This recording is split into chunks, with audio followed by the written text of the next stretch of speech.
안녕하세요. 저는 두 번째 결혼에 정착해 단란한 가정을 꾸리고 살고 있는 재혼녀입니다. 말 그대로 저는 재혼을 했습니다. 다들 재혼에 대해 어떠한 선입견을 가지고 계신지요? 재혼을 포용할 만큼 가치관이 자유로우신 분들 있으실까요? 저는 생각이 좀 자유로운 편입니다. 제가 재혼을 했기 때문에 편드는 거 아니에요. 정말로 재혼이 왜 욕먹어야 되는지 몰라서 그렇습니다. 재혼이 범죄인가요? 왜 재혼 자체만으로 그걸 욕먹어도 마땅한 혼인이라고 보는 걸까요? 불륜도 어쩔 수 없는 인연이라고 개소리를 하는 세상에서 재혼이 왜 고개를 못 들 짓인가요? 단지 앞전 결혼을 실패했기 때문에 저 사람은 하자 있는 게 분명하다라고 생각하는 것도 이젠 그만두고 현실 속도에 따라가는 가치관을 배울 필요가 있지 않나 싶습니다. 재혼을 했기 때문에 겪는 불상사는 얼마든지 감안할 생각으로 재혼을 했지만 결단코 제가 새로 만난 시댁에 굽신거릴 필요는 없지 않습니까? 그런데 시댁에선 저를 자기들 손맛대로 주무르려고 하더라고요. 지금부터 재혼녀라는 이유만으로 제가 어떤 불리한 경험을 하였는지 들려드릴게요. 저는요, 이혼남 이혼녀라는 이유만으로 안 좋은 시선부터 보내는 사람들을 그다지 안 반깁니다. 솔직히 첫 번째 결혼에서 성공적인 인연을 이루었다고 말할 수 있는 사람 몇이나 되겠습니까? 100이면 100, 다들 결혼을 후회한 순간이 있을 거라고 봅니다. 본인은 이혼해야 할 만큼 고통을 받고 살면서도 내 몸 불살라 그 고비를 다 참아가며 그래도 이혼은 안 했다? 이게 그리 자랑할 만한 일인지 저는 사실 모르겠어요. 저는 재혼을 했기 때문에 재혼이 어떤 건지 너무도 잘 알고 있는데요. 이혼을 하지 않았다고 떳떳하게 말하는 사람들은 이혼을 하지 않은 게 아니라 할 용기가 없었던 게 아닌가 싶어요. 내가 사랑한다 생각해서 선택한 배우자와 지내다 보니 완전 상극인 걸 알았다고 칩시다. 내 선택이 틀렸다는 걸 인정하기 싫고 그 인연과의 연을 끊고 살 용기가 없어서 참고만 살았던 거 아닙니까? 재혼을 한 입장에서 저는 오히려 그런 사람들이 안타깝다고 봅니다. 그건 스스로를 무너뜨렸으면 무너뜨렸지 절대 나를 지키는 방법이 아니에요. 애초부터 상대에게 의지하기 위해 상대 없이는 못 살기 때문에 하는 건 결혼이 아니라 결혼으로 포장된 빈대가 아닌가 생각합니다. 이혼을 조정하려고 드리는 말씀이 아니에요. 적어도 내가 망가지는 걸 느꼈다면 나를 위해서라도 그 인연을 과감히 놓을 줄 알아야 된다는 걸 말하는 겁니다. 자식 때문에 그럴 수가 없다고요? 자식들은 과연 이혼 위기로 보이는 부모님을 보면서 그 상황에 행복할 수 있을까요? 부모님이 이혼 갈등을 겪는 건 자식들에게도 곤욕입니다. 이혼을 안 했다는 건 이혼을 미뤘다는 것일 뿐이에요. 실은 이혼하고 독립적으로 살아갈 용기가 없는 걸 다들 그렇게 포장하는 거잖아요. 저는 저의 행복을 위해 흔쾌히 재혼을 택했던 것입니다. 저한테 첫 번째 결혼은 실패가 아닌 어른이라면 겪을 수 있는 대인관계의 성장통이라고 생각해요. 성격 차이로 헤어진 첫 번째 결혼은 그냥 제가 그 남자랑 안 맞았다고 봅니다. 그 사람도 누군가에겐 최고의 연인이었을 수도 있죠. 저랑은 상극이었을 뿐이고요. 그렇게 이혼여임을 숨기지 않고서 여유를 가지며 살다 보니 두 번째 인연도 자연스럽게 찾아오더라고요. 두 번째 남자는 포장마차 사장님이었어요. 제가 결혼 때문에 잠깐 끊었던 혼수를 다시 즐기기 시작하면서 자주 가던 포장마차가 있었는데 거기 사장님과 대화가 잘 통해 말동무로 지내다가 사장님이 마음을 표시해 주어서 연인이 되었거든요. 사장님은 제가 본 남자, 여자 다 포함해서 가장 마음이 너그러운 사람이었고 그게 장사 마인드에서도 드러나서 손님들에게 주문 안주보다 더한 서비스를 마음 놓고 주는 사람이었습니다. 아마 그래서 제가 더 말동무로 포장마차를 자주 찾았던 것 같아요. 사장님이랑 있으면 저까지 마음이 부드러워지는 느낌이 있었거든요. 한 번은 손님이 시킨 안주보다 더 비싼 서비스를 내주는 사장님을 보고서 남는 게 있냐고 물은 적이 있었는데요. 사장님은 당연히 남는 게 있기 때문에 즐기면서 한다고 껄껄 웃더라고요. 사장님이라고 해봤자 저도 당시에 나이가 있던 처지였기 때문에 사장님이랑은 겨우 3살 차이밖에 안 났습니다. 사장님은 퇴근하고도 저와 흔쾌히 술친구가 되어주었는데 그 덕분에 이런저런 얘기를 다 했다 보니까 당연히 제가 이혼한 사정도 다 알고 있었어요. 그럼에도 저를 결혼 상태까지로 봐줬다는 게 고맙다가도 한편으론 미안하기도 했습니다. 제 입장에선 재혼이 죄라고 생각 안 하지만 초혼인 사람 입장에선 상대가 재혼이면 아무래도 자기가 두 번째라는 인식을 할 수 있잖아요. 또 배우자와 같이 초혼인 경우와 혼자서 초혼인 경우는 또 완전히 다르니까요. 그래서 저는 만약 다시 결혼하고 싶은 인연을 만난다면 저 같은 돌싱을 만나려고 했습니다. 하지만 제 이혼 이력을 개의치 않아 하며 사람만 보고 끌렸다는 사장님의 고백 덕분에 저 또한 더 넓은 생각까지 갖게 되었어요. 그렇게 결혼한 저는 당연히 시댁과의 반대에 부딪힐 걸 알고 있었습니다. 제가 아무리 재혼에 대한 유연한 생각을 가지고 있다고 하더라도 아직까진 우리나라에서 재혼이 큰 하자잖아요. 더군다나 시부모는 어르신들일 텐데 요즘 젊은 사람들의 생각을 따라갈 수 있을 리 없지 않습니까? 그래요. 그것까지는 이해할 수 있었고 각오도 했습니다. 그런데 막상 결혼 인사를 드리러 갔더니 남편이 이미 나서서 시부모가 제게 입을 댈 수 없도록 손을 써놓은 것 같더라고요. 시부모가 제 개인 사정을 전혀 묻지 않고 그저 남편과 분가해서 잘 지내봤으면 좋겠다고만 말씀하시더군요. 시작부터 일이 제 입장을 생각해주니 저는 남편에게 더없이 고마웠습니다. 덕분에 저희는 결혼부터 분가까지 아주 수월하게 진행이 되었어요. 재혼 부부라고 보기엔 너무도 신혼 같았고 뭐 하나 트집 잡히는 게 없었죠. 그러나 역시 문제가 없다면 제가 재혼녀 꼬리표로 이 사연을 쓰지도 않았을 겁니다.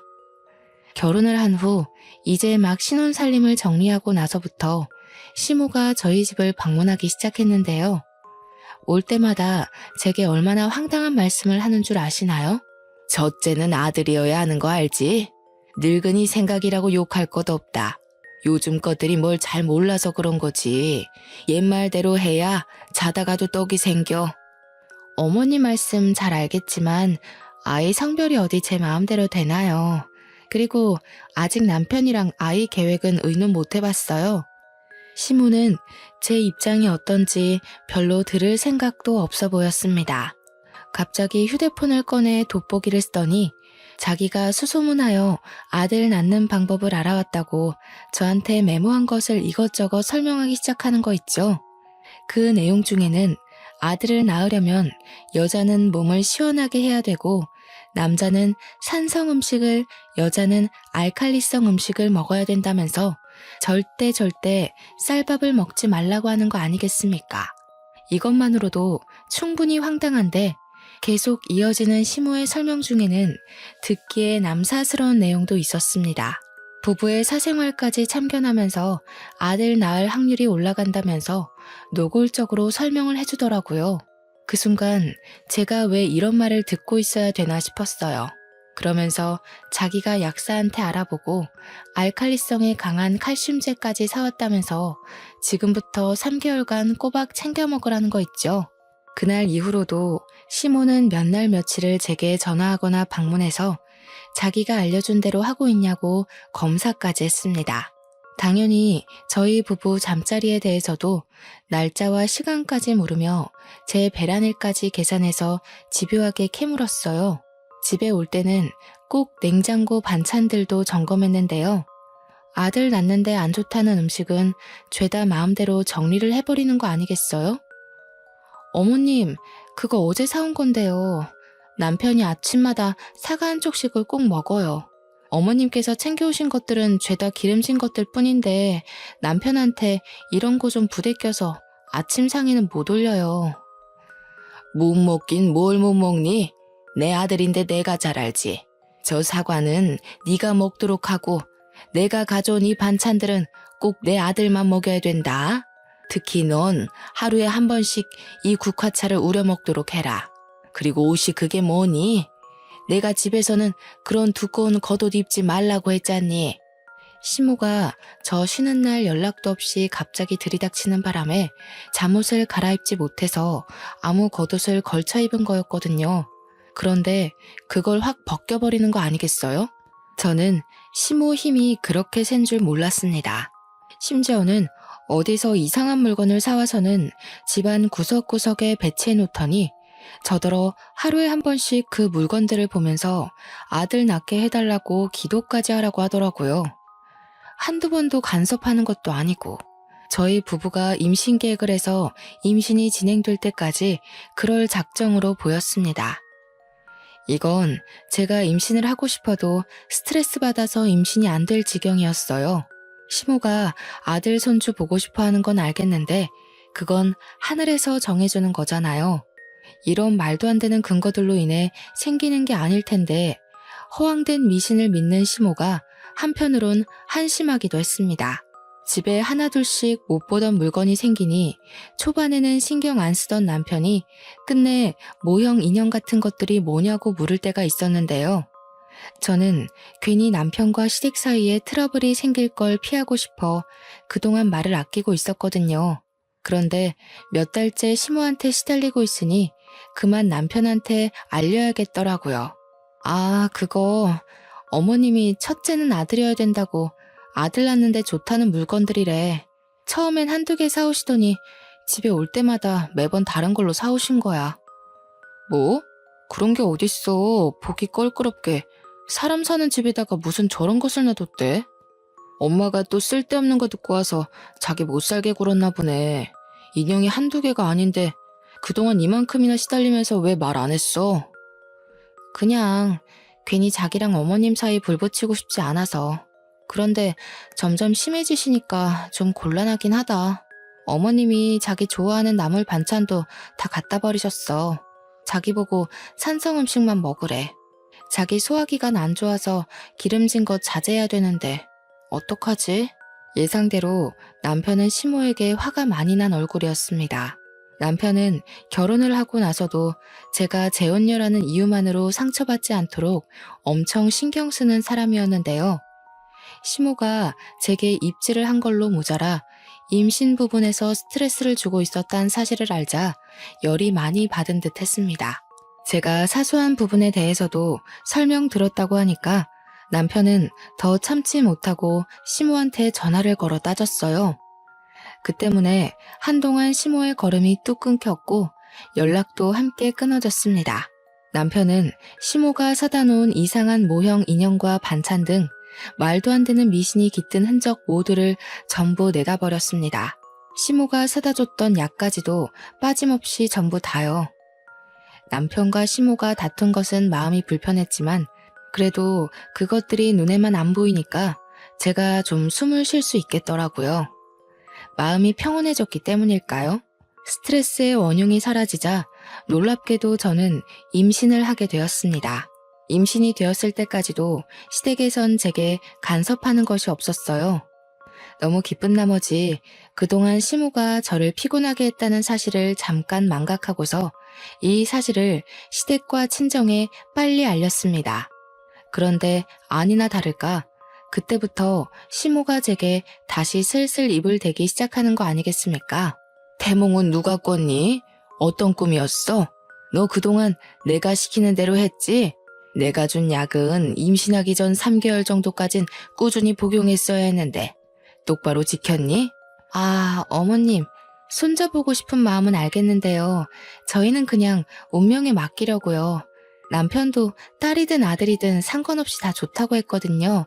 그래서 약도 끊은 지 오래됐어요. 아이고, 나 못 산다. 딸은 무슨 딸이야? 안 된다니까 그러네. 내 손주는 무조건 첫째가 아들이어야 돼. 장남이 들어서면 너한테도 좋은 건데 왜 말을 안 듣니? 어머님, 이런 게 고집 부린다고 될 일이 아니잖아요. 딸이든 아들이든 다 제 자식이니까 이제부턴 제가 알아서 할게요. 그리고 어머님 목소리가 너무 크셔서 태교에 많이 안 좋을 것 같아요. 앞으론 신경 꺼주세요. 그때 제 전화통화가 나름 저의 솔직한 감정 표현이었습니다. 시모의 간섭을 듣자마자 지난날의 스트레스까지 겹쳐져 한꺼번에 숨통이 막혔는데 저 때문에 자칫 뱃속의 아이한테까지 피해가 갈까봐 시모를 만나는 것도 싫더라고요. 다행히 남편의 입김 때문에 시모가 저희 집에는 찾아오지 않았어요. 덕분에 저도 시모에게 양해를 구하고는 시댁의 연락은 철저히 외면하며 몸조리에만 신경 썼습니다. 그렇게 태아의 성별을 확인할 수 있는 시기가 다가왔고 병원을 같이 찾은 저와 남편은 뱃속 아이가 딸이라는 사실을 듣게 되었습니다. 아이가 건강하다는 것만으로도 너무 기뻤지만 한편으론 시모의 등살이 걱정되더라고요. 그런데 저와 달리 남편은 정말 많이 행복해했어요. 사실 자기는 딸이 갖고 싶었다고 하면서 자기 꿈이 딸부잣집 아빠가 되는 거래요. 좀 귀엽지 않나요? 남편은 틈만 나면 귀갓길에 딸 물건이나 옷, 인형 등을 사오면서 딸을 맞이할 준비에 한껏 설렘 모습까지 보였습니다. 그런 남편을 보면서 저 또한 두근거렸지만 마음 한구석에는 계속 시모 생각을 놓지 못했어요. 이걸 어떻게 알려야 되나 그 생각 때문에 계속 골머리가 아팠습니다. 결국 산부인과 검진을 한 지 한 달이나 지나서 시모한테 딸이라는 걸 알리게 되었는데요. 그날 제가 시댁을 찾아가서 말씀을 드린 거였습니다. 남편과 시부는 출근을 했던지라 시댁에 같이 없었고 시댁에는 산후조리를 끝내고 온 신우랑 신우의 아들을 안고 있는 시모만 있었습니다. 제 뱃속의 아이가 딸이라는 걸 밝히자마자 시모가 시조카를 바로 내려놓더라고요. 아니나 다를까 눈에 불을 켜고 득달같이 언성을 높였는데 바닥에 놓인 시조카 똥기저귀를 제 얼굴에 던지는 거 아니겠어요? 그러게, 내가 뭐라고 그랬니? 진작에 내 말대로 했으면 아들을 가졌을 거 아니야. 네 신우 봐라. 내가 시키는 대로 했더니 금쪽 같은 아들을 낳은 거 안 보여? 어머님, 도대체 딸이 어떻다고 이러세요? 똑같이 귀한 자식이에요. 그러는 어머님께서 낳은 형님도 딸인 건 마찬가지 아니에요? 장녀 아니에요? 그럼 어머님도 집안 망신시킨 꼴인 거네요? 어머님도 첫째 애로 형님 낳으셨으면서 왜 이렇게 장남에 집착하세요? 어머머, 얘 봐라. 얘가 뭐라는 거야? 희원아, 얘 지금 뭐라는 거니? 한번 갔다 온 주제에 그깟 아들 하나 못 낳아서 내 자식한테 2번이나 흠을 만들어 놔? 내가 너 같은 애를 순순히 받아들인 이유가 왜겠니? 그래도 한번 갔다 왔으면 고분고분 수그릴 줄 알아야지. 그러게 옳게. 아무리 시건방져도 그렇지. 어떻게 시어머니 되는 사람한테 대들어? 전에 시댁에서도 이랬어? 그래서 이혼당한 거지. 역시 재혼하는 사람들이 다 그렇지. 순진한 내 동생 꼬드겨서 다시 살림 한번 펴보려고 한 것 같은데 결국 똑같은 이유로 내 동생한테 이혼당할 거야. 행동 조심해. 아들, 딸 얘기하다가 갑자기 제 재혼 얘기는 왜 나온 거죠? 애초에 아들, 딸 문제로 이런 다툼이 생겼다는 것 자체가 저는 이해할 수 없었어요. 기가 막혀서 저는 참지 않고 신우한테도 대들었습니다. 지금 뭐라고 했냐고, 왜 잘 알지도 못하는 남의 인생사 함부로 말하냐고 고함을 쳤더니 신우는 뻔뻔하게 고개 쳐들고서 저를 비웃는 거 아니겠어요? 그럼 그렇지. 사고 친 인연들 보면 다 불륜녀나 이혼녀, 재혼녀더라. 어쩌다가 내 동생이 올케 같은 혜진 여자한테 넘어갔는지 모르겠는데 올케가 지금 당당할 입장은 아니야. 뭐라고요? 혜진 여자? 이 집 사람들은 뭘 얼마나 잘난 삶을 살고 있길래 저한테 그런 식으로 말하는 거예요? 하긴 입에 걸레 문 사람이 잘 살아봤자 얼마나 잘 살아왔겠어요. 입에 걸레 문 사람? 올케 미쳤어? 나 올케한테 형님 되는 사람이야. 아무리 개념이 없다고 해도 그렇지 어떻게 예의 없이 그딴 말을 해? 이것 봐. 결혼 실패했던 여자들은 다 이유가 있다니까. 신우가 저를 앞에 두고 막말을 자꾸 하잖아요. 제가 그런 모욕을 듣고 있을 이유가 없지 않습니까? 더 이상 화를 참을 생각도 없던 저는 겨우 1살인 신우 아들 앞에서 신우에게 달려가 머리채를 잡고 흔들었습니다. 옆에서 깜짝 놀라 소리 지르던 시모는 우왕좌왕하다가 당장 남편한테 전화하더라고요. 남편한테 제가 미친 짓 한다고 고자질하기 바빴어요. 저는 남편이 오는 15분가량의 시간 동안 신우와 서로 머리채를 붙잡고 싸움을 멈추지 않았습니다. 그 사이 신우는 정말 입에 담기도 민망한 쌍욕을 무수히 많이 했어요. 아들을 앞에 두고 그러고 싶은지 말도 안 나오더군요. 한참 지지고 못 갔을까 신우가 하필이면 발을 올렸고 그걸 피하느라 신우 머리를 잡고 있던 손을 놓아버렸네요. 그래서 신우는 엉덩방아를 찌으면서 요란하게 넘어졌는데요. 다행히도 때마침 남편이 문을 따고 들어왔고 남편은 들어오자마자 저만 먼저 살폈어요. 조심히 배를 안고 있는 저를 부축해 주었죠. 뭐 하는 짓이야? 이 사람 지금 뱃속에 아기가 있다고. 그걸 아는 사람이 아내를 몰아세운다는 게 정상적인 행동이야? 제발 누나가 책임질 수 있는 행동만 하라고. 뭐야? 지금 누구 편을 드는 거야? 먼저 잡은 건 저 여시가 먼저 그랬어. 내가 계속 당하다가 겨우 뻗은 발이었는데. 저거 분명 버릇 나빠져서 이혼 당한 걸 거야. 너처럼 오냐오냐 다 들어주니까 신우 무서운 줄 모르고 나대잖아. 빨리 제 전남편 찾아가서 물어봐. 그래, 맞다. 그리고 떨어지면 오히려 잘 된 거 아니니? 그래봤자 들어있는 게 딸일 뿐인데 이참에 다시 아들 준비하면 되고 좋지 뭘. 재혼 꼴이 달고 왔으면 손주라도 우리가 원하는 아들로 낳아야 될 거 아니겠어? 시모와 신우의 막말에 제가 다시 어떻게 해보려고 일어났는데 되레 저는 더 잠자코 있을 수밖에 없었습니다. 남편이 신우한테 다가가 신우의 뺨을 때렸기 때문이죠. 신우는 남편 힘에 밀려서 자기 아들 옆으로 완전히 꼬꾸라져 버렸습니다. 저도 놀랐는데 시모랑 신우는 자기들 핏줄이 그러니까 얼마나 놀랐겠어요. 상종 못할 인간들. 한 번만 더 내 와이프랑 내 딸한테 손대고 입대면 나 그땐 이 집 호적에서 나올 거야. 장남이 뭐 대수야? 장남인 아빠도 내 결혼에 대해서 아무 말도 안 하는데 왜 어줍잖은 당신들이 난리야. 뭐? 아들아, 네가 어떻게 엄마한테 그런 소리를 할 수가 있어? 고작 저런 여자 하나 때문에 엄마를 협박해? 전현이 사주한 거지. 그렇지? 조용히 하세요. 평생 내 얼굴 안 볼 생각이면 계속해서 내 가족 건드려봐. 나 절대 그냥 하는 소리 아니야. 내 딸 손대는 순간 누나 아들도 잘못될 줄 알아. 남동생의 협박에 놀란 건지 신우는 남편의 말에 눈물까지 보이면서 억울했습니다. 저는 남편의 부축을 받고 그대로 시댁을 빠져나왔어요. 혹시나 싶어 남편이 산부인과로 저를 데려가서 딸아이가 괜찮은지 확인까지 하더라고요. 이상 없다는 전문의의 말을 듣고 나서 남편은 제게 마음 놓고 사과를 했어요. 우리 엄마랑 누나가 옛날부터 좀 간섭이 많은 사람들이었어.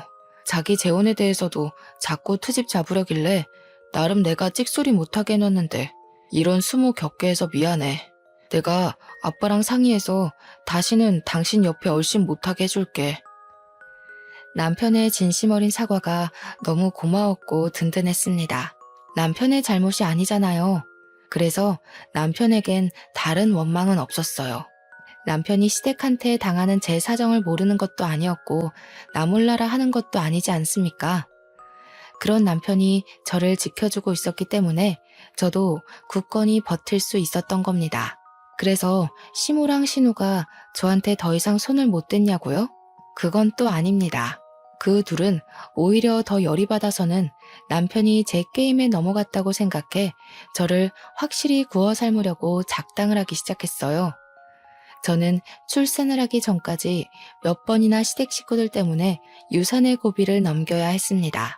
한 번은 시모가 남편을 통해서 여자 몸에 좋다는 한약을 선물하더라고요. 절대 이럴 사람이 아니기에 저는 끝까지 의심의 눈을 거두지 못했죠. 결국 저는 곧장 한약 봉투에 표시된 한의원을 찾아가서 시모가 대체 어떤 약재를 써서 만들었는지 물어보기까지 했습니다. 네, 여자한테 좋지 않은 한약이 맞다고 하더군요.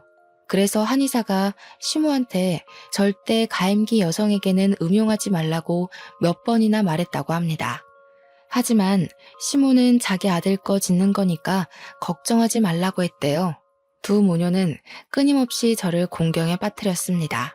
남편이 시댁에 경고를 줬다고 말을 들을 사람들이었다면 제가 이렇게 스트레스를 받지도 않았겠죠.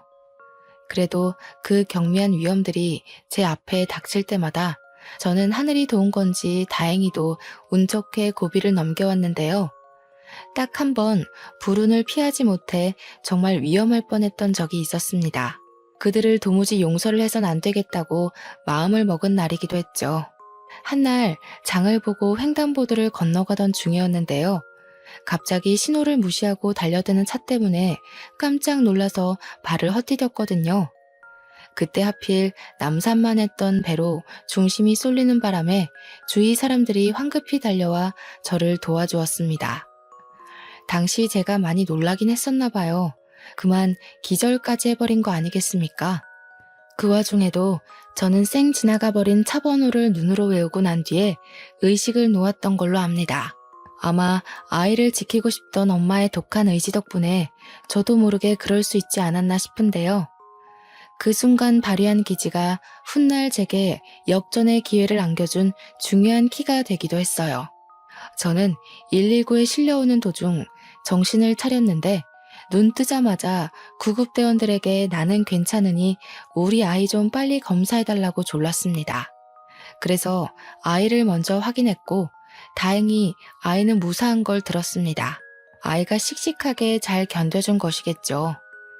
그제야 마음이 놓인 저는 남편에게 연락을 넣고 병실에서 멍 때리고 누워 있었습니다. 그동안 제 주변을 도사리고 있던 아찔한 순간들이 머릿속을 훅훅 지나가더라고요. 이혼 여인 저를 거절 한 번 없이 허락해줬으니 무조건 손자를 낳아야 한다는 시모 말이 계속 머릿속을 맴돌았어요. 차라리 그만한 이유라도 설득력이 있는 까닭이라면 제 나름대로 이해를 해보겠다만 언제 한번 시모한테 왜 꼭 아들이어야 하냐고 물은 적이 있거든요. 그런데 시모 말이 아들 낳는데 이유가 어딨냐고 그건 당연한 일이라고 하는 거 있죠. 그러는 본인은 딸을 첫째로 가져놓고 왜 자꾸 저한테 그런 억측을 부리는지 모르겠습니다. 뒤늦게 뛰쳐온 남편은 제가 괜찮은 걸 눈으로 확인하고 의사까지 불러서 제 상태를 제대로 듣고 난 뒤에야 안심을 했습니다. 제 앞에 무릎을 꿇더니 또다시 시댁 대신 사과를 하였어요. 당신은 잘못 없다니깐. 어린애들이 하는 장난질도 어른이 감당 못할 때가 있는데 다 큰 성인들이 그러는 걸 당신이 어찌 알고 맞겠어. 당신이 자꾸 시댁 대신 사과를 하면 난 그게 더 마음 불편해. 솔직히 어머님이랑 형님 용서 못하겠는데 당신이 이러면 내가 용서해야 될 것 같단 말이야. 그렇지. 거기까진 생각 못했다. 그래도 미안해. 내가 더 주의를 기울였어야 되는 건데. 정말 엄마랑 누나가 이렇게까지 나올 줄 몰랐어. 내가 생각해도 이건 사람 짓이 아니라고 봐. 그날 남편은 제 손을 잡으면서 심지를 단단하게 굳혔어요. 시댁한테 경고했음에도 정신 못 차리고 이런 몰상식한 짓을 벌였으니 자기가 그냥 천륜을 끊겠다고 하더라고요. 가족이라고 무조건 다 포용해야 될 의무는 없다면서 시모와 신우가 먼저 선을 넘었으니 뱃속의 자식을 위해서라도 위험 요인을 끊어내는 게 맞다고 하였습니다. 저는 별로 다친 곳이 없어 그날 남편과 함께 바로 퇴원을 했고 남편은 시댁에게 전화를 하여 절연할 것을 제대로 통보했어요. 그리고 살인미수로 고소도 할 거라고 했습니다. 저는 그런 엄벌까진 생각하지 못했는데 남편은 확실히 가족이라고 봐줄 생각이 없어 보이더라고요. 신고하는 데엔 문제 없었어요. 다행히 제가 증거 사진을 다 남겨놓기도 했고 아파트 건물 CCTV랑 도로 CCTV를 통해 제가 누군가의 고의로 위험에 처했다는 사실은 얼마든지 입증이 가능했으니까요. 계속 상황을 모른 척하며 떳떳하게 주장하던 시모가 남편이 고소를 한다고 증거 다 있다고 확고한 발언을 하자 그제야 당황해서 꼬리를 내리기 시작했는데요. 남편은 그 변명의 목소리조차 듣기 싫다면서 그대로 전화를 끊어버렸어요. 그랬더니 다음날 시모가 신우랑 같이 저희 집에 찾아와서 남편을 붙잡고 늘어지더라고요. 아들아, 정말 이 엄마 마음을 몰라서 그런 거니? 나쁜 뜻은 전혀 없었어. 너랑 새아기가 단단히 오해를 한 거다. 우리는 새아기한테 전혀 해코지할 생각이 아니었어. 그저 서운한 마음을 작게 표현했을 뿐이라고. 그래, 너는 뭐 그런 걸로 가족끼리 고소한 애만에 무섭게 말해?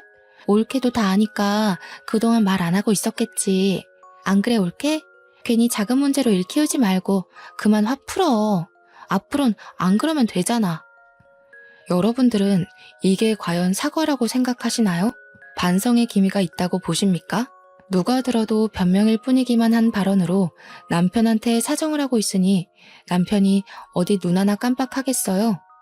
당연히 남편은 더 화가 나서 천륜을 끊을 거라고 큰 소리까지 쳤고, 또 제가 용서를 안 하면 자기는 평생 시모를 안 보고 산다는 말까지 했습니다.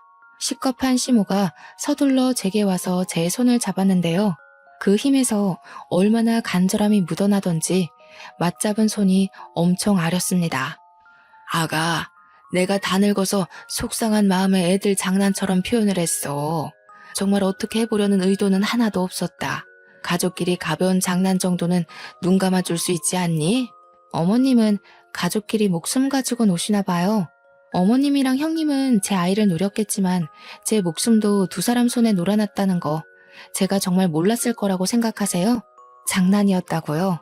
두 사람은 장난으로 던진 돌일지라도 제게는 매 순간 전쟁통이나 다름없었어요. 안다. 알고 말고. 내가 미처 네 입장까진 생각하지 못했구나. 이렇게 잘못했다고 사과를 하지 않니? 다시는 그런 일 없을 거다. 나 이렇게 우리 아들 안 보고 못 살아. 제발 한 번만 눈 감아주렴. 그래, 올케. 내가 솔직히 좀 심했어. 인정할게. 멀쩡한 내 동생이 한 번 갔다 온 여자한테 장가가는 게 아까워서 그랬어. 엄마가 아들 손자 바라는 것도 나랑 같은 심리야. 미안해. 딸 낳아도 괜찮아. 그러니까 우리 그만 화해하자. 저는 시모도 시모지만 신우의 태도가 정말 어처구니 없었습니다. 시모는 그래도 발을 동동 구르며 저를 붙잡고 울상짓는 신용이라도 했는데 신우는 전혀 아니었거든요. 한눈에 봐도 신우는 자기가 왜 사과를 해야 되는지 모르는 눈빛이었고 고소만큼은 피하기 위해서 어쩔 수 없이 고개 숙이는 느낌이 났어요.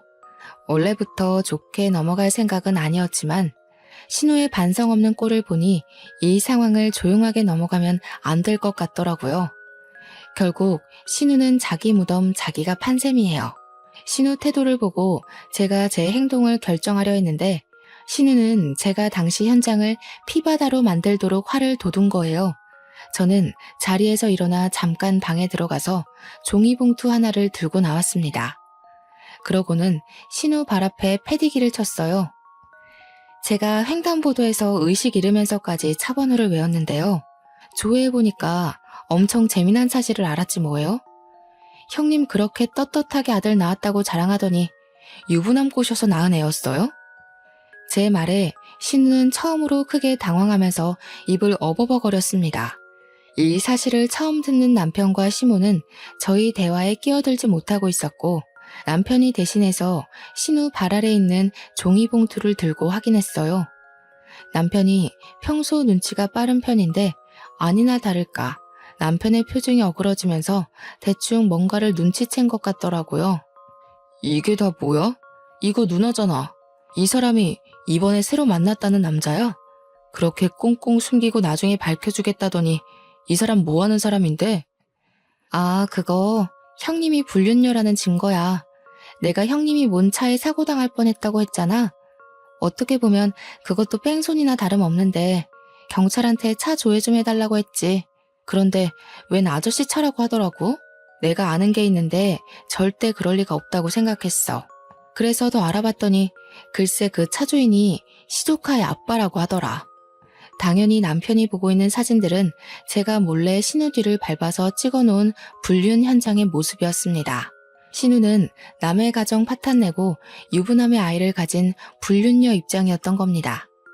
저도 당시 그 사실을 알고 얼마나 놀랐는지 몰라요. 이렇게 추악스러운 실체를 갖고 있는 사람이 저한테 재혼녀라고 그렇게 손가락질했던 거잖아요.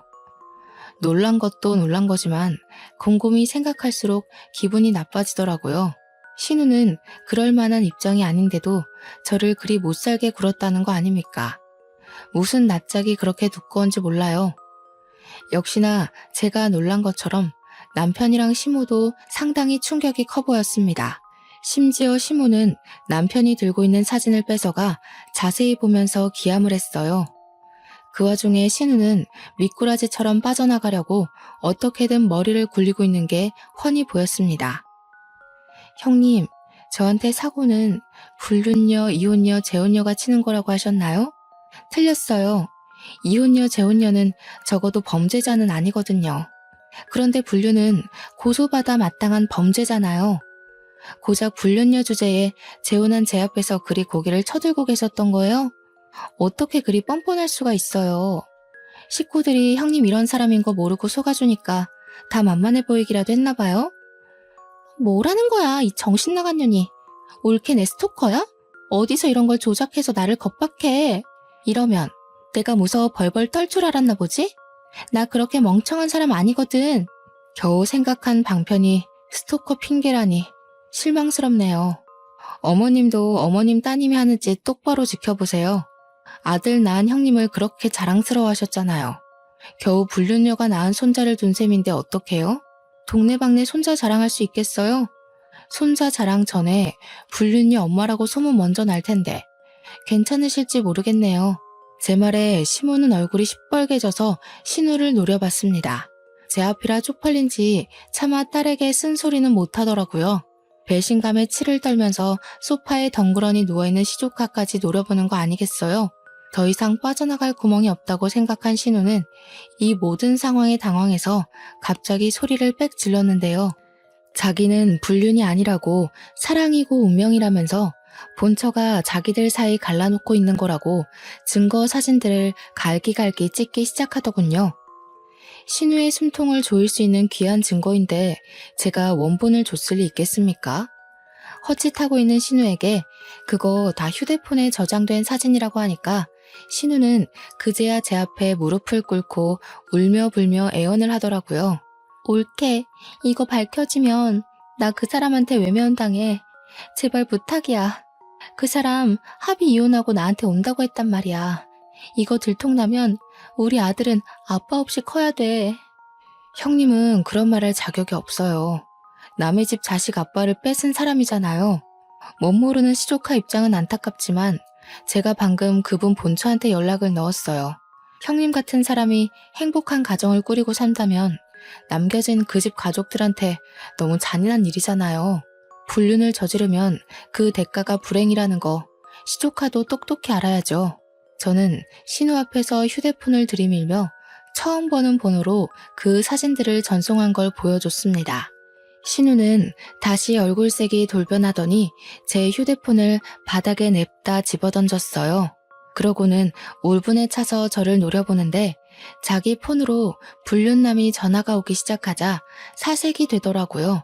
불안에 떨며 전화를 받고는 자기야 하면서 변명을 막 하는데 제가 본 사람들 중 가장 못나고 찌질해 보였습니다.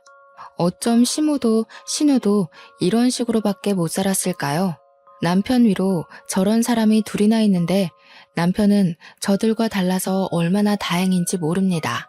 난장판인 시댁 식구를 보면서 한심한 마음에 혀를 내두르고 있던 차 남편이 알아서 그들을 쫓아냈습니다. 남편은 문을 닫기 전에 그 두 사람에게 딱 한마디 엄포를 남기더라고요. 연락할 때까지 다신 얼씬도 하지 말라고 말입니다. 시모랑 신우를 본 건 그때가 마지막이었어요. 2달이 지난 지금까지 만난 적이 없네요. 출산하기 전에 그들을 떼어낼 수 있어서 천만 다행이라고 생각합니다. 출산 내내 험난한 시간을 보냈는데 그게 출산 임박까지 이어졌다고 생각해보세요. 그래서 우리 아이가 잘못되었다면 저 정말 시모랑 신우의 숨통을 졸랐을지도 모릅니다. 다행히도 하늘이 알아서 나쁜 인간들을 떼어내주지 않았습니까? 출산 임박해서 그 두 사람을 정리했잖아요. 모든 게 다 고마운 상황이었지만 그 와중에 특히 고마웠던 건 못난 엄마의 불찰에도 그 모든 걸 씩씩하게 잘 버텨준 우리 딸에게 고마울 따름이에요. 제 아이는 너무도 무사하고 건강하게 태어났습니다. 저와 남편은 그제야 가정다운 가정을 살면서 딸에게 최선을 다하는 부모가 되려고 노력 중에 있어요. 아, 그리고 제 딸이 여자아이치곤 좀 독특한 부분이 있었는데 예쁜 인형을 좋아하기보단 주로 칼 장난감을 가지고 노는 걸 좋아하더라고요. 얼굴은 예쁘게 생겨가지고 남편이 사준 인형들을 세워놓고 칼을 휘두르며 노는데 얼마나 장군 같은지 모릅니다. 남편이 인형놀이 하라고 사준 선물들은 전부 딸의 전쟁놀이를 즐겁게 만들어주는 적군이 되어버렸어요. 그럼에도 남편은 그런 딸마저 사랑스럽고 예쁘다며 시간 날 때마다 딸이랑 놀아주려 하더군요. 사이좋은 부녀를 보면서 저는 그간의 스트레스를 싹 잊어가고 있는 중입니다. 그리고 시댁 사정은 전과 다를 게 없었어요. 여전히 제 눈에 코빼기도 안 보였고 근근히 소식은 들렸지만 명절조차도 마주할 수 없었습니다. 이게 다 남편이 제 편의를 봐줬기 때문이죠. 제가 그런 몰상식한 시댁을 안고서 결혼 생활을 이어갈 수 있는 이유도 전부 남편의 덕이라고 봅니다. 가끔씩 시부만 저희 딸을 만나러 신혼집에 방문하고 있는데 시부 말 들어보니까 시무가 늘 같이 동행하고 싶다 하는 것 같다더라고요.